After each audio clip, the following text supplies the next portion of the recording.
का आपण आज काय बनवणार आहोत तर मँगो आणि कोकोनट पासून खूप सुंदर अशी स्वीट डिश बनवणार आहोत, जे तुम्हाला कुठल्याही सणासुदीमध्ये घरी पाहुणे आले असताना तुम्ही तिचा वापर करू शकता। तुम्ही पूजेसाठी देवाला भोग लावण्यासाठी सुद्धा तुम्ही या मिठाईचा वापर करू शकता। तर आपण आज बनवणार आहोत मँगोचे लाडू। डेसिकेटेड कोकोनट पासून खूप सुंदर 2-3 सामानापासून आपण खूप सुंदर असे लाडू बनवणार आहोत। तर त्यासाठी मी काय घेतलेलं आहे तर मी घेतलेले आहे 2 मँगो। मी केसर आंबा आणणार होते, पण काल पाऊस असल्यामुळे आंबे मार्केटला चांगले आले नाहीत, म्हणून मी हे पेवंडी आंबे किंवा तोतापरी आंबे जे म्हणतो ना ते घेतलेले आहेत। मी 1 बाउल म्हणजे हे जवळजवळ 250 ग्रॅम म्हणजे 1 पावाच्या कमी असेल, हे 200 ग्रॅम वगैरे। तर एवढं मी डेसिकेटेड कोकोनट घेतलेलं आहे। आणि हे आहे आपलं कंडेन्स मिल्क, आणि काजू आहेत, बदाम आहे आणि पिस्ते आहे, ज्याचं आपण स्टफिंग करणार आहोत लाडूमध्ये। आणि हे आपलं आहे वेलची पूड, आणि हे आहे मिल्क पावडर। तर चला तर मग आपण या एवढ्या छोट्याशा साहित्यापासून खूप सुंदर असे लाडू बनवूया। चला तर मग सुरुवात करूया। सर्वात आधी आपण आंब्याची साल काढून घेऊया, सगळीच्या सगळी।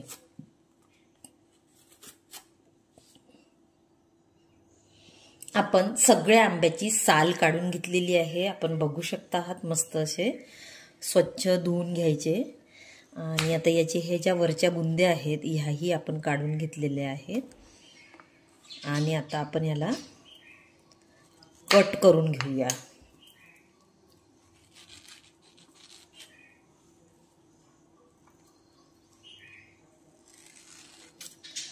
याला कट करून आपण याचे पीसेस करून घेऊया। असे आपण सगळ्या आंब्याला असं कट करून घेऊया। आपले मँगो सगळे आता कट करून झालेले आहे। आता आपण एक मिक्सरचं भांडं घेऊया, आणि या मिक्सरच्या भांड्यामध्ये या सगळ्या मँगोला आपण टाकून घेऊया। आणि याची आपण छान मस्त अशी बिना पाणी टाकता आपण याची छान प्युरी करून घेऊया। सुंदर अशी मस्त स्मूथ अशी आपण प्युरी बनवून घेऊया। आपली मँगो प्युरी एकदम मस्त अशी फाईन पेस्ट रेडी झालेली आहे। चला आता आपण पुढची प्रोसेस करूया।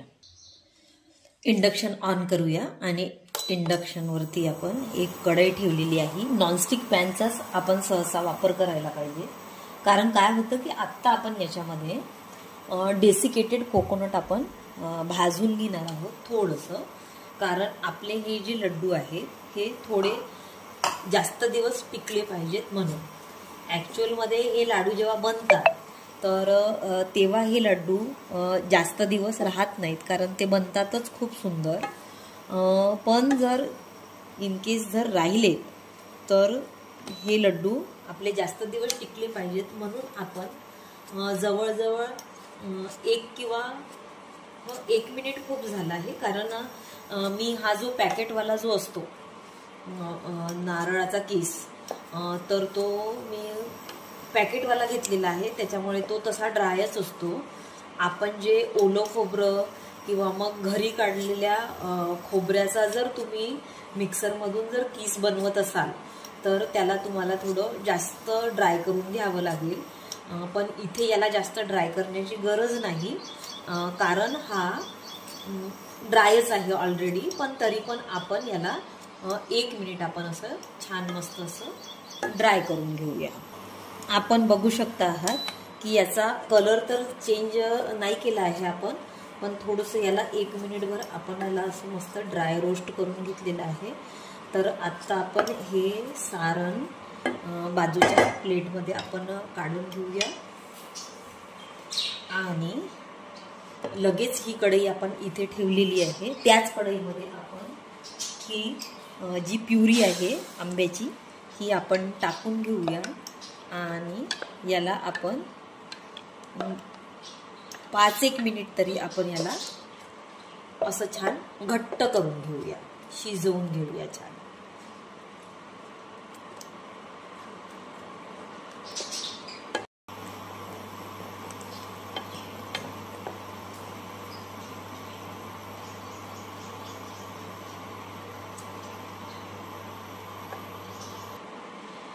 पाच मिनिट शिजवल्यानंतर हे छान असं बऱ्यापैकी अर्ध आटत आलेलं आहे हे आता.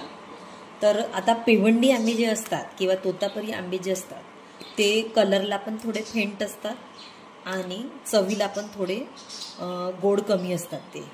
तर मी इथे कलरसाठी फूड कलर टाकत आहे 1 पिंच, फक्त पिंच कलर टाकत आहे मी, बघू शकतात आपण. 1 पिंचभर आणि चिमूटभर मी कलर टाकून याला असं छान मिक्स करून घेते, म्हणजे थोडा याला डार्क कलर येईल किंचित. आणि आता हे आंबे जास्त गोड नसल्यामुळे आपण याच्यामध्ये एकतर साखर टाकू शकतो, हळी टाकू शकतो किंवा मिश्री टाकू शकतो बारीक करून, किंवा मग आपण याच्यामध्ये कंडेन्स मिल्क टाकू शकतो. पण मग मी इथे काय केलेलं आहे की कंडेन्स मिल्क घेतलेलं आहे, जेणेकरून हे चवीला पण असं मलाईदार लागलेलं आहे. कंडेन्स मिल्कचं पाऊच आहे, तर हे मी टाकून घेत आहे. आपण आपल्या आवडीनुसार आपण टाकू शकतो आहे. तर मी आता याच्यामध्ये हे पॅकेट आहे 200 ग्रॅमचं आहे, तर मी याच्यामध्ये 50 ग्रॅम टाकलेलं आहे आणि याला आता आपण मिक्स करून घेऊया. का?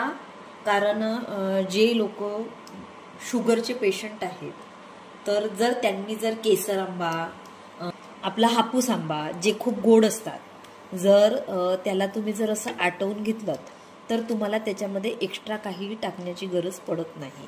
आटवल्यानंतर त्याच्यामध्ये मिल्क पावडर टाकायचं आणि हे होऊन जातं. तर आता मी इथे 50 ग्रॅम टाकलेलं आहे आणि बघू शकतात की टाकले असं मस्त आता हे घट्ट झालेलं आहे. तर काय करूया आता आपण याच्यामध्ये, आपण हा जो नारळाचा किस आहे तो आपण अर्धा टाकून घेऊया.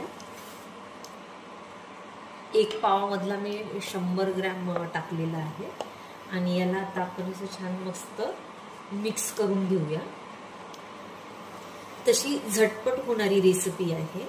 आणि आपण आंबा म्हटलं की हा फळांचा राजा.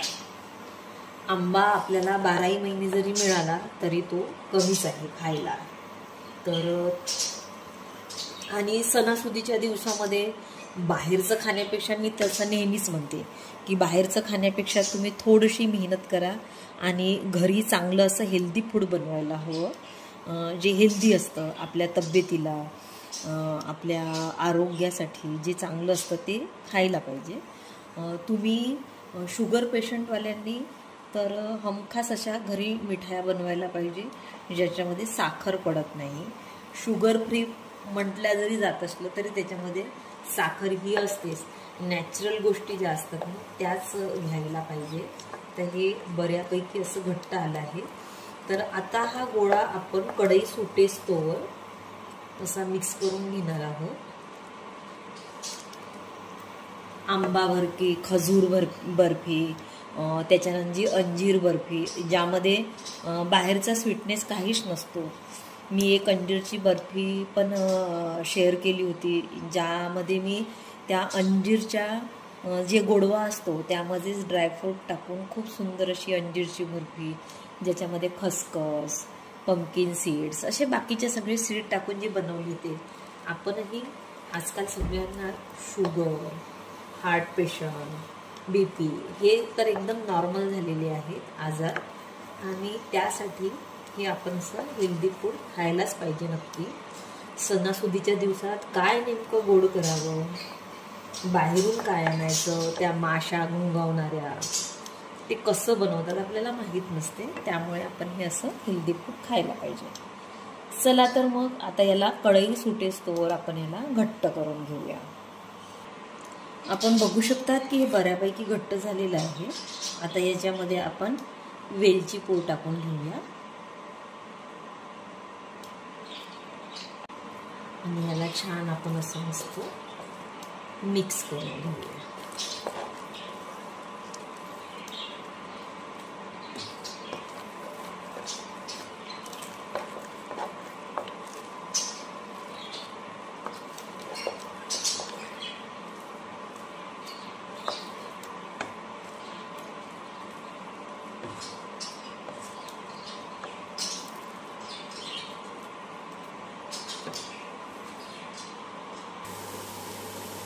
आपण गॅस बंद करूया, कारण सारण आता आपलं झालेलं आहे। आपल्याला टोटल हे सगळं करण्यासाठी जवळजवळ 10 मिनिट लागलेले आहे। चला तर मग आता आपण याची फिलिंग बनवूया, आतमध्ये जी स्टफ करायची आहे ती। एक मिक्सरचं भांडं घेऊया आणि त्यामध्ये काजू, पिस्ते आणि बदाम क्रश करून घेऊया। 20-20 तरी असतील सगळे। आणि यामध्ये आपण थोडंसं मिल्क पावडर टाकून घेऊया आणि 2-3 चम्मच या पोहे खायच्या चम्मचने 2-3 चम्मच आपण हे टाकून घेऊया आणि याला आता आपण ग्राइंड करून घेऊया मिक्सरमध्ये। आपण बघू शकता आहात की मिक्सरमध्ये किती छान काजू बदामची पेस्ट पावडर झालेली आहे। आता हे असंही खूप मस्त असं बाइंडिंग होतं, पण आपल्याला असं लाडू फॉर्ममध्ये वळता आलं पाहिजे, म्हणून आपण यामध्ये हनी टाकू शकतो, आपण यामध्ये कंडेन्स मिल्क टाकू शकतो। पण त्यामुळे काय होईल की हे खूप गोड होईल, आपल्याला गोड नको आहे, म्हणून आपण दुधावरची साय टाकत आहोत आणि दुधावरच्या सायने आपण याला छान मिक्स करून घेऊया, जेणेकरून याला बाइंडिंग येईल, आपल्याला लाडू फॉर्ममध्ये वळता येईल। आपण बघू शकता आहात की हे छान मस्त असं लाडू फॉर्ममध्ये आलेलं आहे। आता तुम्हाला ज्या साईजचे लाडू बांधायचे आहेत त्या साईजमध्ये तुम्ही छोटे छोटे पोर्शन घेऊन लाडू वळू शकता। आता आपलं लाडूचं जे सारण आहे आंब्याचं तेही गार झालेलं आहे। अशी पारी घ्यायची आणि त्यामध्ये आपलं हे मेव्याचं सारण मध्ये भरायचं आहे आपल्याला आणि मध्ये जसं पुरणपोळी भरतो तसं भरून याला लाडूसारखं वळून घ्यायचं आहे। आता हे असं लाडूसारखं वळून झालं की आता आपण याला डेसिकेटेड कोकोनटमध्ये आपण याला घोळवून घेऊया आणि आपला लाडू एकदम वळून रेडी आहे। बघू शकता आहात आपला लाडू एकदम मस्त टेम्पटिंग वळून तयार झालेला आहे। हा लड्डू मी थोडा मोठा बनवला आहे, कारण मला भगवंतासाठी भोग लावायचा आहे म्हणून। तर आत्ता हा आपला लड्डू वळून झालेला आहे। असेच आपण आपले सगळे लड्डू वळून घेऊया। आपण बघू शकता आहात की पलीकडच्या प्लेटमधले थोडे मोठे आहेत आणि मी ह्या ज्या प्लेटमध्ये आहेत हे मी थोडे छोटे वळलेले आहेत। आता हे सगळे लड्डू आपण डेसिकेटेड कोकोनटमध्ये घोळवून घेऊया आणि त्यांना छान प्लेटमध्ये आपण अरेंज करून घेऊया। बघू शकता आहात आपण की आपले कमी साहित्यामध्ये आपले खूप सारे लड्डू बनवून तयार झालेले आहेत। मी 2 किलो आंबे घेतले होते आणि 1 पाव खोबरा किस आणि 50 ग्रॅम कंडेन्स मिल्क, एवढ्या साहित्यामध्ये आणि तुमची थोडीशी मेहनत, एवढ्याशा साहित्यामध्ये बघा तुम्ही 1 किलोच्या जवळ तुमचे लाडू बनून रेडी झालेले आहेत। तुम्ही कुठल्याही सणासुदीला तुमच्याकडे पाहुणे आले असताना तुम्ही हे लड्डू जर बनवले तर कोणी विश्वाससुद्धा ठेवणार नाही की तुम्ही हे घरी बनवलेले आहेत। तर चला तर मग आपण अशाच नवनवीन रेसिपीज बनवूया आणि एन्जॉय करूया। बाहेरचं खाण्यापेक्षा आपण घरीच सुंदर सुंदर रेसिपीज बनवूया। बघू शकता आहात आपण की किती सुंदर लड्डू बनवून रेडी झालेले आहे। आत्ता आपला लड्डू टेस्ट करण्याची वेळ झालेली आहे। आता आपण एक लड्डू घेऊया आणि त्या लड्डूला आपण टेस्ट करूया। तर हा एक मी लड्डू घेतलेला आहे, याला फोडून बघूया आपण की किती सुंदर झालेलं आहे। बघूया आपले मेवे पण मस्त सुंदर दिसत आहेत। आपले लड्डू खाण्यासाठी एकदम रेडी आहेत. चला तर मग एन्जॉय करूया.